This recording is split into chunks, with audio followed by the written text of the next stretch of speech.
আসসালামু আলাইকুম। চিতল মাছ চাষের সকল ধরনের তথ্য পরামর্শ আজকে ভিডিও আলোচনা করব। সম্পূর্ণ ভিডিও দেখার অনুরোধ রইল। এখন যে মাছগুলো নিয়ে আপনাদের সামনে উপস্থিত হয়েছে এগুলো হলো চিতল মাছ, 2 থেকে 2.5 ইঞ্চি সাইজের চিতল। এই দেখছেন মাছের গায়ের রং অথবা মাছের আকৃতি দেখে বোঝা যায় এগুলো চিতল মাছের পোনা। এই দেখেন মাছের সাইজগুলো খুব সুন্দর সাইজের চিতল মাছের পোনা, 2 থেকে 2.5 ইঞ্চি সাইজের। এই মাছগুলো সর্বপ্রথম আপনাদের চাষের জন্য সর্বপ্রথম লক্ষ্য রাখতে হবে ভালো একটা পুকুর, যে পুকুর আয়তন বড়। দ্বিতীয় কথা হলো পুকুরের জন্য গভীরতা সব দিক দিয়ে মিলিয়ে থাকে।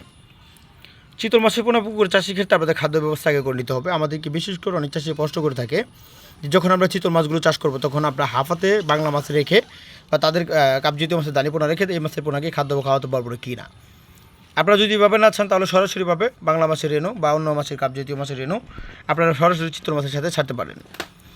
যে চিতল মাছ ছাড়লে কাছে ছাড়লে কী হয়, যে একটা জিনিস চিতল মাছের পোনার সাথে অন্য কাপজাতীয় মাছ বড় হবে, সেখান থেকে চিতল মাছের পোনা তারা জীবন নির্বাহ করে টিকে থাকতে পারবে অন্য কাপজাতীয় মাছের পোনা খেয়ে, অর্থাৎ তাদের মনের চাহিদা অনুযায়ী তারা খেতে পারবে। তো চিতল মাছের পোনা পর্যাপ্ত পরিমাণ খাবার অনেক আমাদের চাষি প্রয়োজন হয়, যে অনেক রেণু প্রয়োজন হয় বা অনেক কাপজাতীয় মাছের পোনা প্রয়োজন হয়। সেই ক্ষেত্রে আপনারা আর কিছু কাজ করতে পারেন, যে আপনারা কিছু পরিমাণ যে বাংলায় তেলাপিয়া মাছের যেগুলো বাচ্চা দিয়ে দেয় বা প্রতি মাসে 2-3 বার 4 বার 5-6 বার বাচ্চা দিয়ে দেয়, ওরকম তেলাপিয়া মাছ আপনারা পুকুরে ছাড়তে পারেন, যেগুলো গিফট তেলাপিয়া। ওইগুলো দেখা যাচ্ছে আপনারা মাসের ভিতরে 2 থেকে 4 বার বাচ্চা দিবে। ওইগুলো বাচ্চা খেয়েও চিতল মাছের পোনা জীবন নির্বাহ করে টিকে থাকতে পারবে। যদি আপনারা এরকম সাইজে চিতল মাছের পোনা চান, যদি তার থেকে বড় চান, তাহলে আপনারা আমাদের কাছ থেকে নিতে পারেন।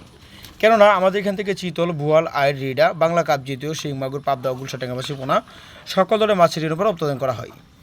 অর্থাৎ সকল ধরনের মাছের পোনা অথবা মাছের সকল ধরনের তথ্য পরামর্শ অবশ্যই আপনারা আমাদের কাছ থেকে জেনে নিতে পারেন। তো আমাদের চ্যানেল যদি কারো ভালো লাগে থাকে লাইক, কমেন্ট, শেয়ার করবেন। এরকম নিত্য নতুন ভিডিও পেতে আমাদের চ্যানেলে পাশে থাকবেন। দেখা হবে অন্য একটি ভিডিওতে। সে পর্যন্ত সকলে ভালো থাকেন। খোদা হাফেজ। আসসালামু আলাইকুম।